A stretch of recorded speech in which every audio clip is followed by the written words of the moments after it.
ለትዳር መፍረስ ዋነኛ ብዙ ጊዜ ኮሚኒኬሽን ስኪል በቀላሉ አለማዳበር። ለምሳሌ አንድ ኤሪክ በርን የሚባል ሰው ምን ይላል?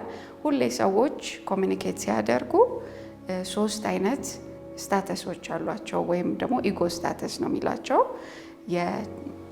የልጅነት ኢጎ ስታተስ ያለው ሰው አለ፣ አዳልት ወይም ደግሞ የትልቅ ሰው ኢጎ ስታተስ ያለው ሰው አለ። በሶስተኛ ደረጃ ደግሞ የፓረንት ኢጎ ስታተስ ያለው አለ። ኢጎ ማለት ሆነሽ ለመታየት የምታሳዩ ነገር ማለት ነው። በተግባቦት ወይም በኮሚኒኬሽን ውስጥ አንድ ሰው አዳልት ኢጎ አለው ካልን ምን ማለት ነው? የትልቅ ሰው ባህሪን ይዞ ይግባባል ማለት ነው። ህፃናት ልጆችን ቢሆኑ እንኳን እንደ ህፃን ሳናወራቸው ስንቀር ምንድን ነው የሚፈልጉት፣ እንዴት ነው የምናዳምጣቸው፣ ኒዳቸውን በደንብ ይገልጻሉ ወይ ብለን እሱን እያሳደግንላቸው ስንሄድ ወዴት እየመራናቸው ነው? ወደ ትልቅ ሰው ኮሚኒኬሽን ስኪል እየወሰድናቸው ነው ማለት ነው። ፓረንት ኢጎ ስታተስ ያለው ሰው ደግሞ የወላጅነት የመቆጣጠር ወይም ደግሞ ከልክ በላይ የሆነ የመንከባከብ ባህሪ ያለው ሰው ማለት ነው። ያንን በተግባቦት ወይም ደግሞ በሪሌሽንሺፕ ውስጥ ያመጣዋል አብሮት ማለት ነው።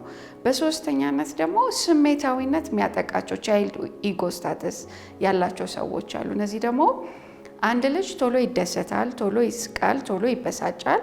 ያ ስታተስ ላይ ናቸው ማለት ነው። ሁለት ሰዎች ራሳቸው ላይ ሰርተው ኢጎ ስታተሳቸው የአዳልት ከሆነ ተነጋግረው መግባባት ይችላሉ። ልዩነቶችን አንዱ በአንዱ ላይ ሳያሳብብ በጥሩ ሁኔታ ማደግ ይችላሉ። የሚፈልጉትንና የማይፈልጉትን ነገር ማወቅ ይችላሉ። በግድ ሊሉት አይገባም፣ ወይም ደግሞ ይሄን ጥቅም ስለማገኝ ነው ብለው በዛ ሪሌሽንሺፕ ውስጥ አይቆዩም።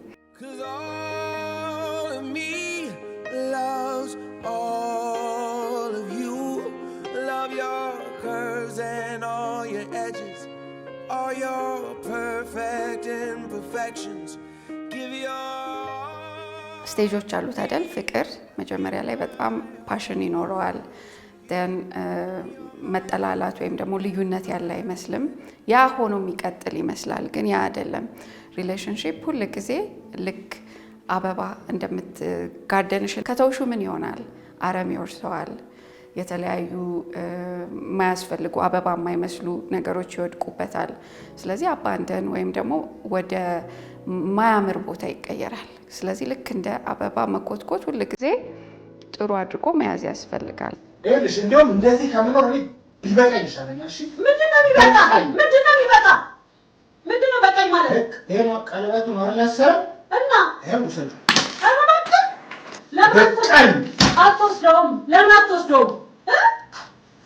እያስተማመነኝ ነው። እንደሱ ከምትሆን ለምን አትመታኝም? ና ተመለስ። ለምን አትምህን አታሳይም?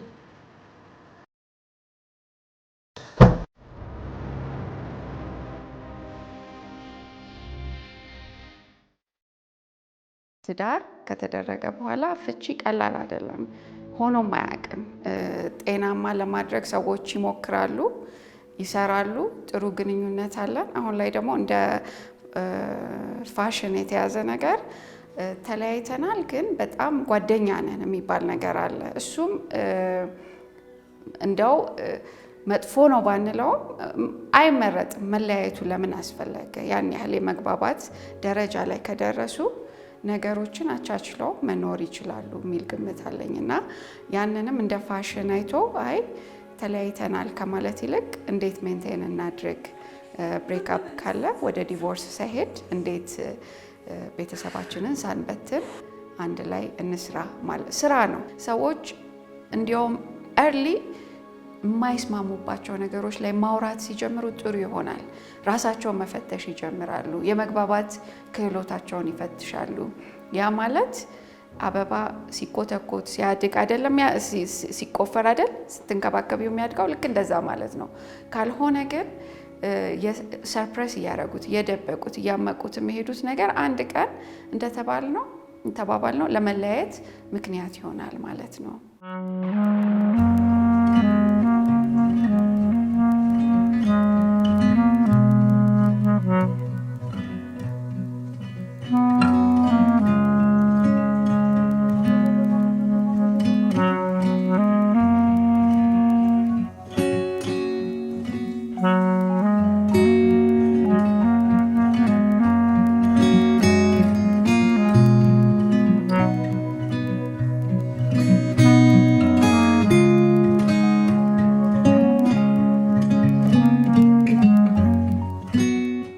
ከመለያየት በኋላ ብዙ አይነት ስሜቶች ይከሰታሉ።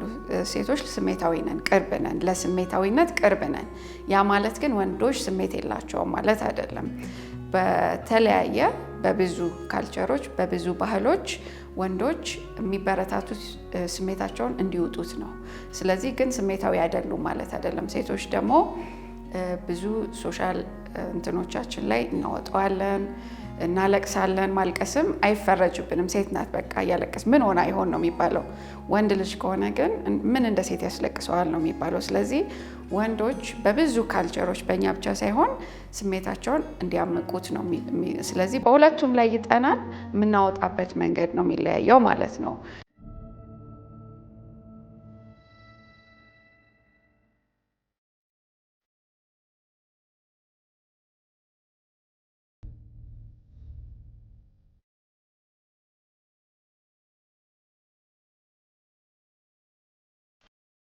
በልጅው ምንድን ነው?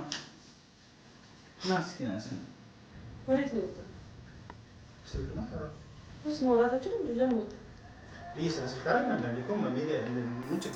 ምን አገናኘው? ስልክ ከሆነ እዚህ ማውራት ነው። ምን ሌላ የሚያደባብቅ ነገር አለ እንዴ? እኮ የስራ ስልክ ነው አይደል? የስራ ስልክ ከሆነ እዚህ ማውራት ነበረብን። ቤቢ ያላል እያወራ ነው አይደል? ጮታ ነው። ስለዚህ አንቺ ምንም ከሱ ጋር የሚገናኝ ነገር የለውም። እኛ ያልሰራንባቸው ነገሮች ራሳችን ላይ ካሉ፣ ምክንያቱም በተቻለ መጠን ሰርተን ሁለታችንም ራሳችንን አይተን ብሬክአፕ ሆኖ ዲቮርስ ከመሆኑ በፊት ማለት ነው ጊዜ የጽሞና ጊዜ ወስደን መመለስ የሚቻልበትን ሁኔታ ማየት ጥሩ ሊሆን ይችላል። ከስነ ልቦና ባለሙያ አማክሮ ሊሆን ይችላል። ወይም ደግሞ በሀገራችን በጣም ደስ የሚል ሽምግልና አለ አይደለ? እሱንም አድርጎ ሊሆን ይችላል። ወይም ደግሞ ራስ ጊዜ ሰጥቶ ራስን ፈትሾ አይ ከኔም ችግር ነበረ። ምክንያቱም በጣም ጥል ላይ ወደ ዲቮርስ ሲካሄድ የዛ ሰው ብሌም ብቻ ነው የሚታየን። ክስም ሊኖረው ይችላል። ብዙ ጊዜ ከክስ በኋላ ረታሁ የሚባል ነገር አለ አይደለ? እንዲህ ግን ብዙ ጊዜ በጥናት እንደሚያመለክተው ረታው የሚሉ ሰዎች ትንሽ ናት ሞመንት ነው ደስታቸው ማለት ነው። ከዛ በኋላ ጸጸት ስሜት አለው። ምክንያቱም አብረሹ የኖርሽውን ሰው ነው የምትሞክችው። በጣም ብዙ ኤነርጂ፣ ብዙ የሆኑ ኔጌቲቭ ነገሮች አብሮት አለ። ስለዚህ ያ ከመሆኑ በፊት ትንሽ ጊዜ መስጠትና ራስ ላይ መስራት፣ መመለስ የሚቻል ከሆነ ያንን ኮንሲደር ማድረግ አስፈላጊ ይሆናል። ለዛ ሁሉ ገደብ ጠቀሜታ አለው ብዬ አስባለሁ።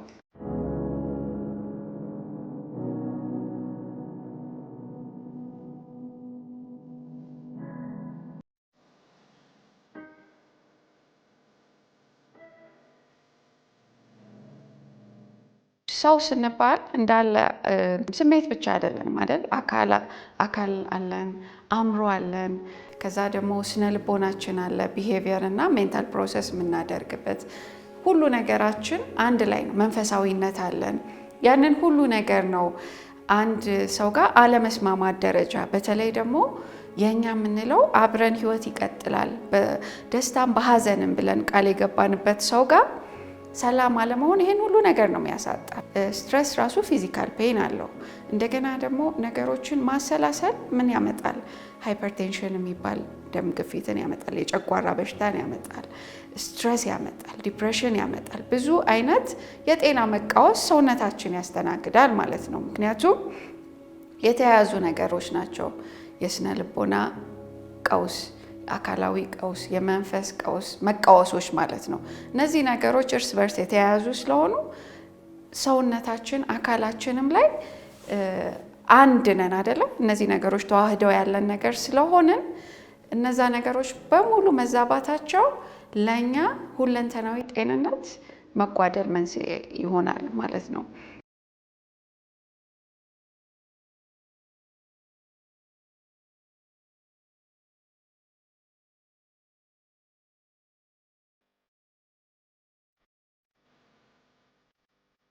ማለት አሁን ተነሽና ምሳ አቅርቢ። ብዙ መጨቃጨቅ ያለብን አይመስለኝም። ይቅርታ ሰራተኛ አይደለሁም እኮ እዚህ ቤት። ለዛ መብላት ይችላል። በጣም ያዛሽ ነው መሰለሽ። ምን ማለት ነው አበዛሽ ማለት? ሁልጊዜ ምን በልጄ ፊት አትናገሪ። እሺ ስነ ስርዓት ይኑርሽ። አታስቢ መናገር። ምንም በልጄ ምክንያት ነው አታ ማውራት የምፈልገው ነገር እንደታወራ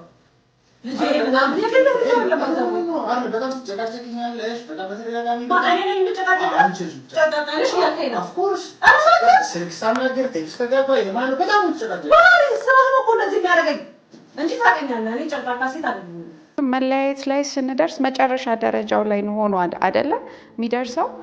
እንግዲህ ከዛ በፊት ብዙ ሙከራዎችን አድርገናል። ብዙ ሙከራዎች ላይ እንግዲህ ለመለያየቱ ምክንያት ምን ነበረ? በዛ ቤት ውስጥ በትንሽ በሚመስል ምናልባት እኮ የባህሪ አለመተዋወቅ፣ እሷ በጣም ሶሻል ላይፍ የምትወድ ሆና ኤክስትሮቨርት ሆና ባልየው ደግሞ ቤት መቀመጥ የሚወድ ሆኖ ከሆነና በዛሽ በትንሽ መስራት በሚችሉበት ነገር የሚያመጧት ቃላት ከምን ይጀምራል? ከአንደበት ይጀምራል አይደለም? እሷ እየበዛች እየሰፋች ሄዳ ነው ለዚህ ሁሉ ቀውስ የሚዳረጉት።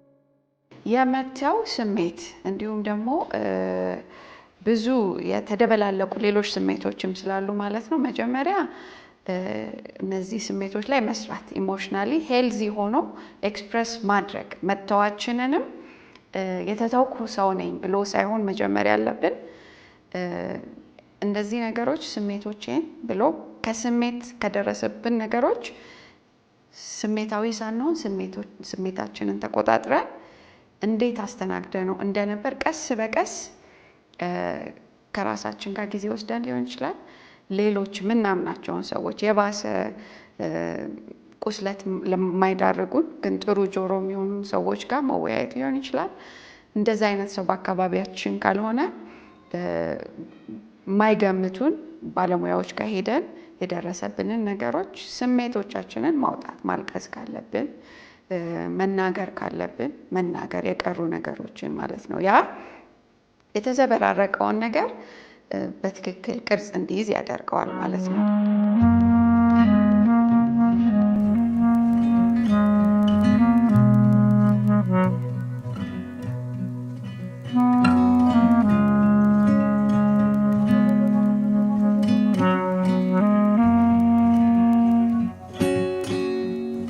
ራስን እኔ ምን ነበር ያጠፋሁት ብሎ መጠየቅና ራስ ላይ መስራት።